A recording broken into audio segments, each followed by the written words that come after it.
All righty. Well, welcome back, everyone.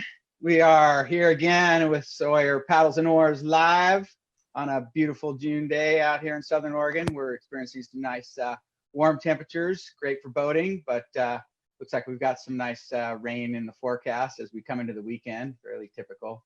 Beautiful during the week, and then kind of brings us back to reality in the weekend. But we'll be out there boating in it.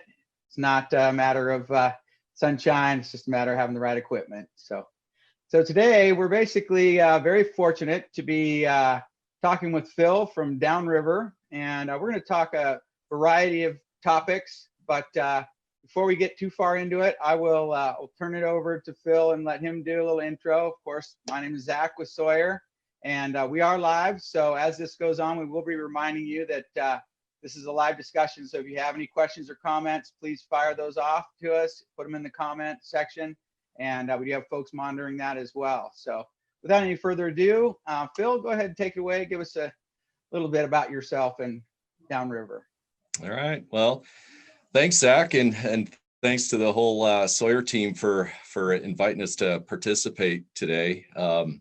So again, I'm Phil Walczynski from Downriver Equipment, and I'm the president of the company. Downriver's been around since 1985. We started as basically a frame manufacturer way back in the day, and things have evolved quite a bit since then. I've been involved with the company since well, I forget exactly what year, but over 20 years now, which I don't really like to think about too much. But you know what Downriver's about is our bread and butter, or the backbone of our company, is really custom frames, and we also produce our own line of cargo gear, which we produce both the frames and all of our cargo gear right here in Colorado. It's all U.S. made products. A lot of the materials are sourced in the U.S. as well. And then on top of that, we distribute just about everything you'd really need for getting on the river. So everything from paddles to helmets to PFDs to your overnight camping gear and all of that kind of stuff. We've got 22 employees, and through this whole COVID thing, I'm happy to say that we've kept all of our employees from the beginning of the coronavirus epidemic all the way through now, and we're really proud of that. We're really proud that we're a U.S. manufacturer, and we're pushing to get through this whole thing. And man, I'll tell you the biggest thing getting through this coronavirus is just how the outpouring of support from the paddling community has been. As things have kind of started to loosen up in Colorado, it's been amazing to see how many people have come out to support all their local dealers across the country. I mean, I've talked to paddle sport dealers all across the country, and everybody has seen the same thing across the board. But anyway, Downriver, we're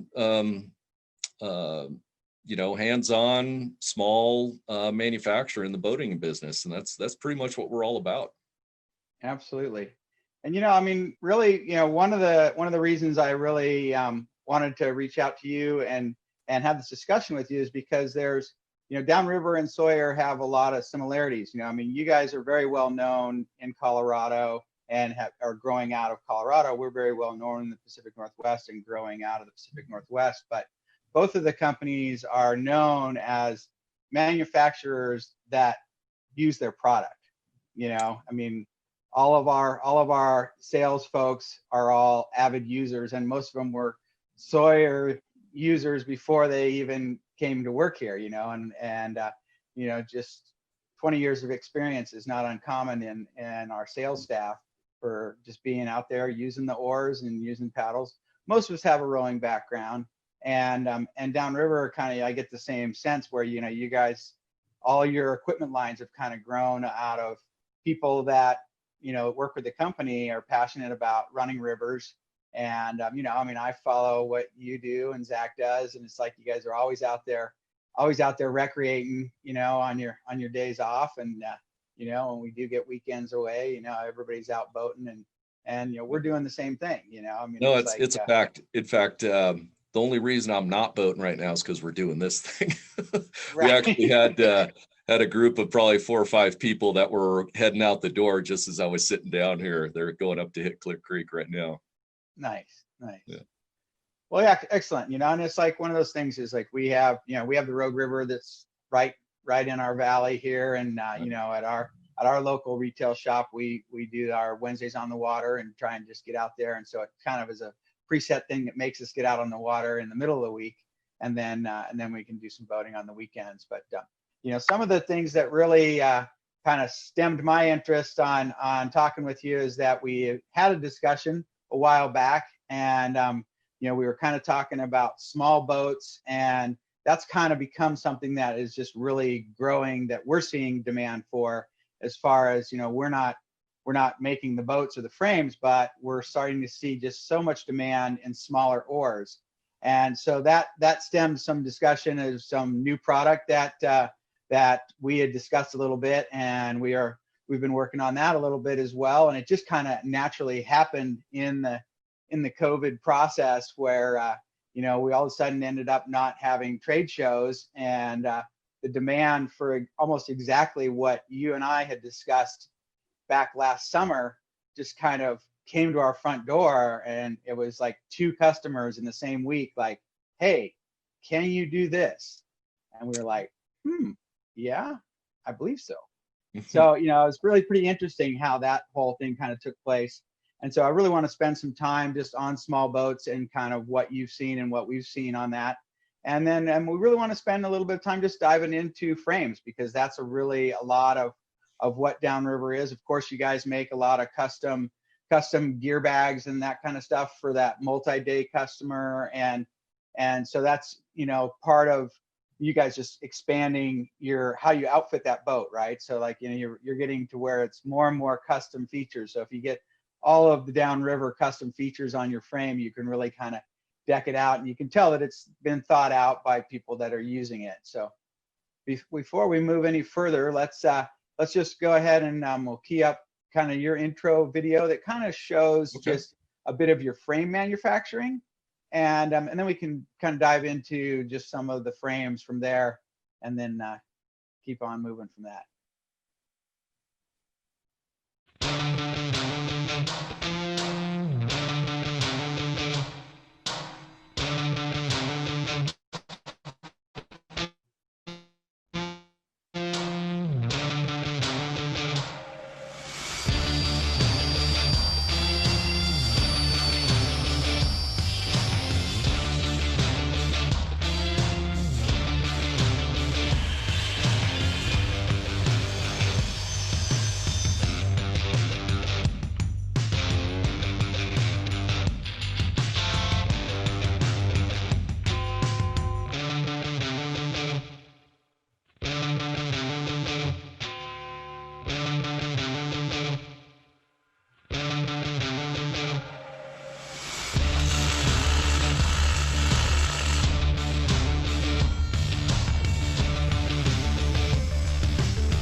All right.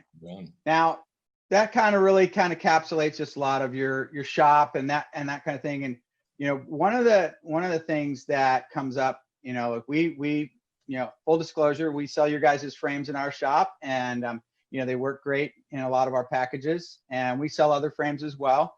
But one of the things that where we are in Southern Oregon, there are a lot of these small kind of what I would say garage operation folks that are maybe a 1 or 2 person operation, and they do a lot of welded frames and fully welded. And I know that your guys' frame is more modular, and maybe just kind of expand on that to where, you know, the options that you get with that fact that you can, you know, assemble all those pieces and disassemble all those pieces as well. Right. You know, because I think that's very key. Yeah, so probably the one of the big things that makes our frames unique is the bent corners and what we call the swage joint. It's where the pipe is on one side is narrowed to fit inside the other pipe, and the key of that is that you end up with a better strength to weight ratio to begin with because you don't have an extra fitting on all the corners. But it's really easy to pull the pin, pull that joint apart, and you basically can pull your whole frame apart. So if you're not lucky enough to have a trailer that you can trailer your boat around with, it makes it really easy, even on day trips. I mean, a simple frame you can put together in literally a couple of minutes, right there at the boat ramp, and so it makes it a lot easier. Or you know, if you're flying into to something up in Idaho, it makes that possible as well. And we actually have quite a few outfitters up in Alaska that use our frames that same way because they're able to pull them apart and get in a plane with them. So there's that benefit. But the biggest thing is it just makes the frame just work better. It's always flat, it's always square, and that strength to weight ratio is the big reason we use those bent and swaged corners. And then I mean, as far as the modular aspect of our frames, there's a lot of benefits to it. For instance, you can ship them without paying too much with Freightliners, but it also gives you the option to expand on them down the road, because you might buy just a real simple 2-bay frame and then decide later on to want to add a bay to it or something like that, and you can actually do that with that frame without too much messing around, really. And like people can add in like additional crossbars, but they can actually go as far as like they could even expand it, right? They could actually get sidebars and make it longer if they wanted to. So it's almost like it's an investment that could move along with them. Like if they got a 14-foot boat in the beginning, they could get their frame fully set up, but then maybe their demand got to where they needed a bigger boat, or they got more family members grew up and got to that age where they're going to start taking them all on the river, and they notice all that gear where, hey, that 14-foot boat gets kind of crowded, but if I get this 16-foot boat, I need to adapt my frame a little bit so I can fully function with it. Well, and I mean, there's lots of ways to utilize our frames and our frame parts. I mean, we have a lot of customers that have used our components on other manufacturers' frames. I mean, that's all real easy to do. And probably the biggest one is our captain's chairs, which I don't know if we can bring those up on the website or not. We didn't really talk about it before, but those. We didn't talk about the captain's chairs, but just if you can find the captain's chairs, pull that up. It's interesting that you mentioned the captain's chair, because I know for a fact that we've had a couple people in our shop, and they'll look at that, and then they'll like, hey, you got a tape measure? And they'll start making measurements on it. They're like, those bends there. It's like, boy, I don't know really how I could get that bend in there. And there's like, so they're definitely, it is something that is intriguing to folks. Yeah. So direct me to where I find those captain's chairs. Let's see. If you go hover over frames there, and then go to seats to the right. Yeah, there you go. And then hopefully our website's working. Scroll down and you should see that blue mesh seat should be, there you go. There you go. Yeah, so you could click on either one of those and get a little bit better shot of it. But the beauty, and actually if you actually if you go back one, or back to the product page and click on that next picture, see, it's maybe doesn't show it all that well, but the kind of the cool thing of those seats is it really allows you to utilize the space underneath there you go. That's great. You can utilize that space underneath the captain's seat really well, because when we're especially on these smaller boats like we're talking about, we're trying to fit a lot into a little space. So every inch counts, and if you can utilize that a flip style seat like that, it really allows you to utilize every inch of space in that boat. And man, this is a great shot to talk about, kind of getting into what you brought up earlier, Zach, getting into some of these smaller boats. Right, exactly. And and that's that's real out, important because real important is that a lot of people, even though they're going to the small boat, they still want to try and bring all of their amenities, right? And so like they want to try and fit that actual cooler that they're using in their other boat in there. They want to bring all these other things with them. And so it's kind of like one of those things, if they can kind of make a few modifications, definitely utilizing the flip seat bracket. That flip bracket is definitely something that people seem to gravitate to. Like when we have one rigged on the floor, they're always messing with it, kind of going, all right, what can I really pull off under here? Yeah. But yeah, that's. And the other beauty of that seat, which it's hard to make out on this picture, but it's an instant camp chair. You can pull it off the frame with just by releasing a couple of snap pins. It takes you all of about 5 seconds to do. And oh, I got you. It's mesh, which is kind of hard to see in the picture too. So it's a dry ride all the time. You're not sitting in a puddle at all. Right. But yeah, it's a good addition for these smaller boats, but also if somebody's got a different style frame and they want to figure out ways to utilize the space a little bit better, this is a really nice upgrade. Right. And then you guys really like you incorporate that into a lot of your real deluxe frames as well, right? So like I've seen a lot of the guys that have the when you're really pulling out all the bells and whistles on the boat, there seem to be wanting to incorporate that seat in there as well. So same thing, like they're utilizing the cooler underneath there, and that's that's just that extra space, right? Yeah. So this frame that's up on the screen right now, that's our San Juan. And it's our flagship fishing frame. It's designed mostly for 13-foot boats, 13 to 14-foot boats.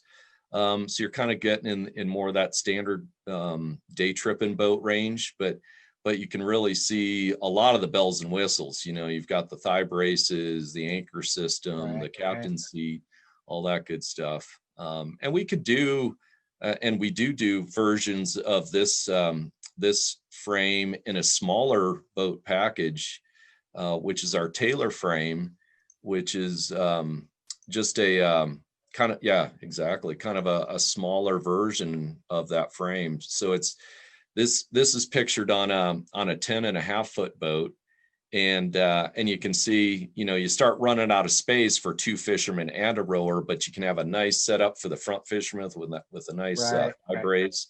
And you still have that anchor system in the back, which, man, what a great way to get out there. Yeah.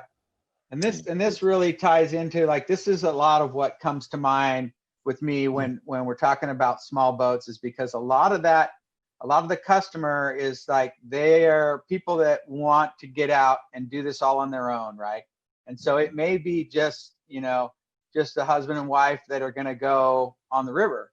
And so like it being light and compactable, where they can get the thing, get it out of the compartment in the motorhome, or, pull it out of the trunk of the car, blow it up, assemble all the parts, and they're good to go. They've got, having the casting brace up front, you're sitting on the cooler. That's pretty much common almost across the lines in all of these little boat packages, is every little boat package is kind of incorporating a cooler seat, right? Because you don't want to give up your cooler, right? But you also don't want to take extra space, right? For having a seat post there. Yeah, but yeah, so that's got everything. I mean, the dog could jump in the back there if need be. There's definitely, there's that expandability room for sure. Mm-hmm. Yeah, exactly right. Yeah, it's just it just opens up a lot of rivers too, because you can get a boat like this down some pretty skinny rivers, and especially if you're float fishing stuff in the shoulder seasons, or even stretching it into the off season when flows aren't as high, you can get some of these smaller boats down some pretty skinny water. So it just opens up that season a lot longer too. Right. And and we've actually seen even some of the guide outfits that are actually going to these small inflatable boats, and maybe even a little narrower and longer than this boat you're showing here. And it's all about, like you were saying, shoulder season. Like they're able to expand their season. So maybe they have a flow in their main part of their season through July and part of August. But once they get to a certain point in August, no longer can they get their full 14-foot raft or their drift boat safely down the run and fish, successfully. So then they move down to these other littler crafts. And, a lot of these crafts, they're not just putting one angler in there, they're just putting two anglers in there. And it's like you notice that they're not removing any of their amenities, right? They're still absolutely just having every piece of equipment on there they can, and and pushing down the creek for sure. Well, and the other kind of cool thing with these smaller boats is you can hike into some places as well that maybe, because if you've been boating a while, you've probably noticed that there's a lot more people on the river lately. And so trying to get to places that are a little more remote gives you a little more privacy and kind of enhances the experience. And so you got to work for it a little bit more to be able to do that. Right. And a big one here in Colorado that I really like is the Gunny Gorge, but it's a 1.5 mile hike or horseback down to it, and you can't bring your big 16-footer with the diamond plate frame and all your gadgets. So a smaller boat that wraps up nice and tight, you can throw it on a horse, or if you're fit, throw it on your back and do the hike in. And a lot of people are starting to do that now, and I think it makes a ton of sense. And Shushka, that Chama frame might be a good one to kind of look at now, because that's a good example of a real packable. I wouldn't want to backpack with it for a long time, but it's certainly certainly doable. There's a lot of more, a lot of innovation by boaters of starting to get these little rollable cart systems, like Trevor out there at Rafting Mag. He's always rigging up different cart setups where he's wheeling gear into the location and then breaking the cart down and packing it on the load. The Gunnison Tube. The Gunnison Tube, that one there. Yeah. So I mean, you could see, like if you were hiking in, you probably skip the big old cooler, but you can certainly get creative. And that frame basically breaks down to 5 pieces of pipe. You can certainly wrap that up and throw it on your shoulder, and then one other person could backpack that boat in. And people are doing that, and it's a reasonable thing to do for 2 folks to get down into a gorge and raft. And then try to get I'll give you a little plug here. Try to get some ultralight oars, maybe a set of Bandits or something like that to go along with it. Now you got. We have definitely noticed that folks do like the Bandits, or that whole concept of just really super lightweight and kind of getting into it. And this whole thing really kind of ties into kind of what has kind of come about of this COVID era, is that, one, adventure with who you live with, adventure with your close community group, and don't really cross-pollinate with a bunch of out of town folks. But then also kind of what you're talking about is also there's this whole intent to get away from groups, it's like get away from large gatherings, right? So, if you can get out in the wilderness for a couple days, and you maybe only see 1 or 2 other folks out there, that's well cherished territory at that moment for sure. Right. And what a better way to isolate to a certain degree by getting out on the river with a group that well. Right. I mean, I can't think of a better way to do it, to be honest. Yeah, so. I think it was early on that I saw some article in a not a paddling magazine, but more of a mainline article, and it was all about how kayaking was was that the sport of COVID-19, because you could distance yourself, and it's like, well, yeah, you can kayak by yourself, and you easily get out there and cover some space. Right. And there were definitely a lot of folks that were out, touting that as like, yes, Oh, yeah. the boom for kayaking. It's like, yes, we Oh, can yeah. get out and go boating, where we Yeah. have water that's open. Yeah. Yeah. But yeah, going back to the Bandits, really those kind of tie into what we were talking about as kind of this project, because one of the things that we did with the Bandit is that in order to trim the weight down, we shortened up the blade. And so the blade in a Bandit it's 24 inches versus 30 inches. And we removed extra shaft. Like a standard shoal cut blade is actually 24 inches, but it has an extra 6 inches of shaft, so that it's actually, it's a 30-inch blade.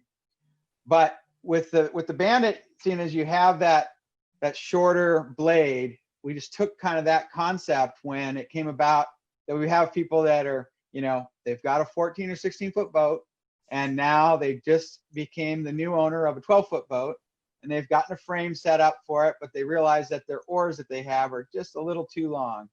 And, they maybe have some 9-footers and some 9.5-footers, because they have a couple sets of oars for their boat rig. And so they're able to run different water, but they don't really want to go out and buy the 8.5 pair of oars. And so one of the things that kind of came about is taking the profiles of the Bandit in the regular blade and the shoal blade, and then turning it into an actual blade that would just go on a regular MX or even on a polecat shaft. And all of a sudden, instead of adding length to a shaft to get a longer oar, you're reducing length from the shaft. And it literally came about by local customers that had done that exact same thing, bought a small boat, outfitted it, and then we're like, all of a sudden, hey, all my gear is a little too big.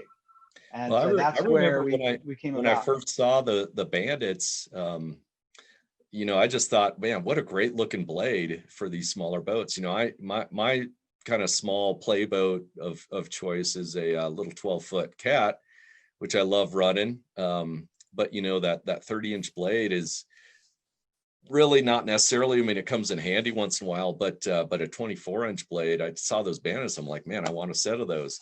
So now that you guys are getting on and actually are going to be introducing a blade like that, I think is going to be huge for all these small boats. Yeah, and in the small boats is like, you want the oar to have the light swing weight, right? So right. Folks have been using a regular Dynalite, and you just don't need that much blade. And so by going to a stub blade, where now you have pretty much the full feature of a Dynalite, but it's only 24 inches, and you've instantly lightened up your swing weight, right? So really, it's almost like the blade is more fit to the size of oar and the boat and everything that that we see out there, because we're seeing more and more folks that are pushing the limits on the real lightweight stuff. So like, we see people out there running 8.5-foot small stealth oars, and they've got 2 anglers in there and themselves, and we're just like, you're way overdoing it. Yeah. That oar wasn't made for that.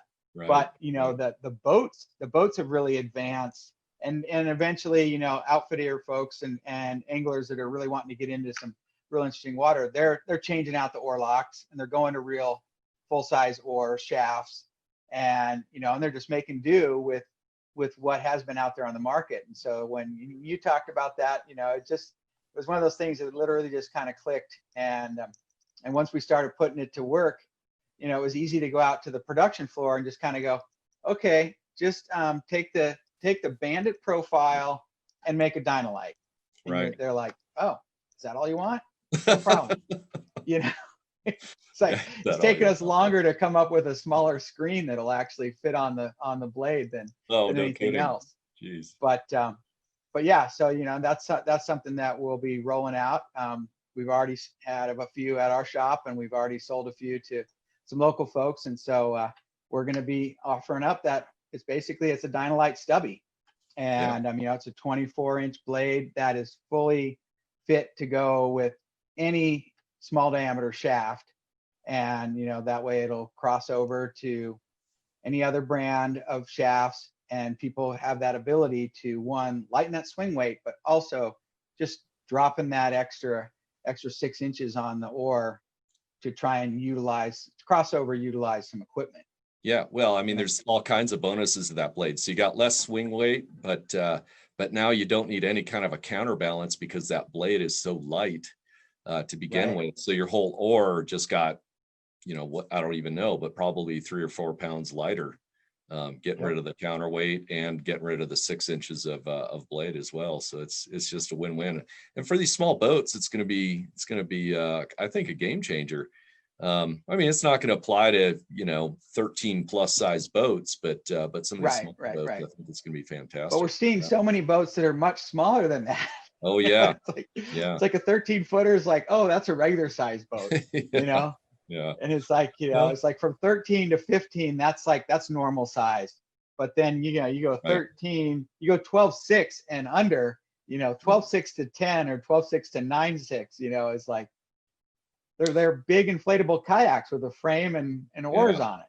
Well, in a perfect world, you got the right tool for the job, right? You got your big 15 or 16 footer for the overnight stuff, and then you got your little day tripper as well. It's I think that's most people's kind of dream. And it's also, I mean, the blade concept, as we think about it, is literally like a person could go the other way if they're actually, say they are actually buying their first set of oars and they have that smaller boat. So then when they go to the bigger boat, they could actually just change the blade, get just another 30-inch blade and another set, and then they're basically making that longer oar with their other pair of dynalites. Or they could actually get an extension in the handle or an extension in the shaft, and so it really gives people a lot of options. Oh yeah, and this actually just came up when you told me about introducing this blade. I was talking to it with one of our staff guys here who's about to get our Clear Creek frame, which is one of our cap frames. Actually, Shishka, could you pull that one up? And he was in the whole oar dilemma, the exact dilemma you were just talking about, because right now I think he's got a set of 9-foot polecats, I believe. Right. And he's using those on a 13-foot boat. And he's going, now that I'm getting this Clear Creek frame, those are that frame is really designed for more like an 8 to an 8.5 foot length oar. Well, now all he has to do is change his blade. He needs to get these new stubby blades, and he's got an 8.5 foot oar, so it's perfect for somebody like that. Absolutely. And I think it really opens up a lot of options. Yeah, and I mean, literally by taking off 6 inches on each oar, you're reducing the cockpit length by a foot. So that makes a big difference. And seeing as we're talking about that frame, I think it's a great segue into the fundraiser that we've got going on with you guys. This here is Tony Glassman, and on your site is a way that people can get involved and put a bid in for that exact frame you're talking about, right? That is the exact frame that they're bidding on, and that's it. Yeah, and those cat tubes and. Yeah. So, speaking of, kind of all these manufacturers working together, this is a prime example of that. Cause for this basically fundraiser for the Yaw movie, which, if you're tuning in and you haven't heard of it, you should Google it. It's a really cool, project. Some pretty, gung-ho, whitewater guys have put together. It's 100% raft focus. And, they need to come up with some funding to finish the project. And so Air Inflatables, Sawyer Paddles and Oars, and Downriver all got together with these guys and, put together this package that's making up this auction. So if you're interested in a small, fun boat to get out on the water in, and you want to support some guys to get this movie out, participate in the auction. It's a pretty cool package and a really cool effort these guys have put in. Yeah, and we had Tony on a little while ago, and we were talking about is like, this is a perfect perfect thing for like a group of buddies to get together and go in on a bid, like basically if they all throw in a bid, Right. they may actually get the winning bid, so that they they have one of these 12-foot cat boats in their arsenal, as especially folks that boat together all the time, Right. and Right. it's a perfect project for that. Absolutely. It's Yeah. definitely something that definitely makes sense. And so they can do that if they go to the Downriver website and Right. and just click on the link. Yeah, And all so the details are in there. if you go to our homepage, downriverequip.com, it's there's actually some screens that it'll rotate through, and I think it's the second one on there. Click on that and it'll bring you to the auction. Nice. Yeah, there you go.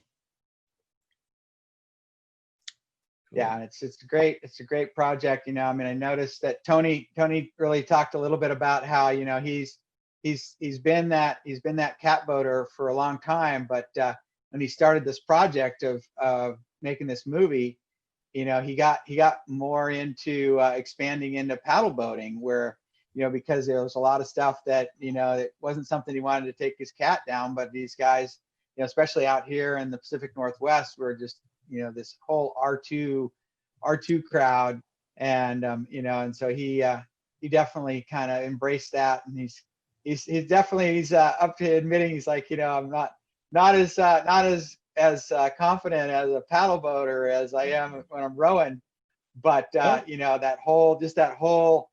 whole communication aspect, when you're R2ing with somebody that really knows where they're going and what they're doing, it's like you get to a point where you don't even really have to talk with each other. I'll tell you, it's interesting. I spend a lot of time, because I've got the same cat, and I spend a lot of time in my cat boat, but I spent a lot of time with my wife Carol R2ing, or buddies from work R2ing, and it's just a different way to look at the river. You run it a little bit differently. There's the teamwork aspect versus kind of the lone wolf aspect, so to speak, and it's just a different way to get out there. I mean, for what these guys are running, there's certainly, these guys are getting after it. It's pretty incredible. They're running what used to be considered nothing but kayak runs, if that. Yeah. And now they're fitting a cat boat down through it somehow. It's kind of definitely. That's kind of the approach, is that they really have taken the cat boat and the R2 paddle boat and even R1. You see more and more R1 now. It's like, it's just like, we're going to go push it to the extreme. And Tony's summation of it is, he's like, well, we wanted to make a kind of a ski movie version for whitewater. And I was for inflatables, people, right? Yeah, exactly. And like people grew up with, Warren Miller, but you just don't see that kind of rafting type movie, Right, so yeah, definitely. But great cause, and definitely encourage people to get out there and put a bid together with your buddies, or just throw a bid out there yourself. And that's got a little bit more time. I think it goes all the way through next week. But what a great package to be able to start off the season with, for sure. Yeah. So excellent. Well, I think we're going to start wrapping her up. Shiska, there's not any questions that we didn't get to by chance? Nope. No Excellent, questions. Excellent. Okay. Well, Phil, I thank you very much for joining me here. And I think that there's every outfitter and dealer I talk to, this has kind of become the new norm. And it's like, I was just telling somebody the other day that there's not going to be a trade show. There's not going to be a trade show that even comes up. It's like someone asked me about American Outdoors, and I'm like, American Outdoors in December? Yeah, the December sounds really far away, right? But they figure they got to give 2 or 3 months of time for people to change their plans. And so I'm like, yeah, September. Yeah. So this is basically it. There might be clinics, there might be more forums that we actually both end up being in, just because of kind of a way to communicate with the outdoor industry, and a lot of us are just going through the same stuff. So yeah, I mean, it's hard to know how this is all going to shake out, but I agree with you. I think the days of trade shows the way they used to be are probably over. It's hard to imagine groups of thousands of people getting together and shaking hands and kissing babies, so to speak. That's going to come back. So yeah, we're all gonna have to get a little creative, and that's not just for industry folks, but that's just in the way we shop. Yeah, that's we for get everybody. information about the gear that we want. Yeah, and we both work with a lot of outfitters, and outfitters are in every state are having just all these crazy things that they need to do to be able to operate. Right. And and they're all kind of putting those guidelines in place, and we work in conjunction with an outfitter to do our Wednesday on the water, and that's one of the biggest challenges is just educating people that, like, hey, it's different now, and this is how we have to operate. It's not that we're being changing the rules on you. This is basically the way it's going to be, and we work with an outfitter, and these are the guidelines that the outfitter has to follow. Therefore, we need to follow those as well. Right. And I'm just kind of getting people used to the fact that it is different, but we put these things in place. We can get people out on the water and get first timers out on a stand-up paddleboard, get folks an opportunity to try out, an inflatable kayak and such. And yeah, we have the demo day that you guys were going to be out here actually Saturday. And, we're still going to try and offer some sort of capsulated version of that where we'll, put some boats on the water, let some people get out and literally, get out there and try out some gear and, kind of try and continue that, keep it going. And, hopefully we can schedule that in for next year and get out on the water again. We had a great time there last year. I hope we can pull it off again. Yeah, absolutely. I think if we finish up with an Upper Klamath run or a Scott run, I'm going to think it'll get easier and easier to draw people to it. So absolutely. Yeah, I'll be there. Excellent. Yeah. Well, hey, Phil, thank you very much for joining me. We are going to wrap it up here. All right. Hey, any last things that you'd want to throw out there? All I really want to say is thanks for having us.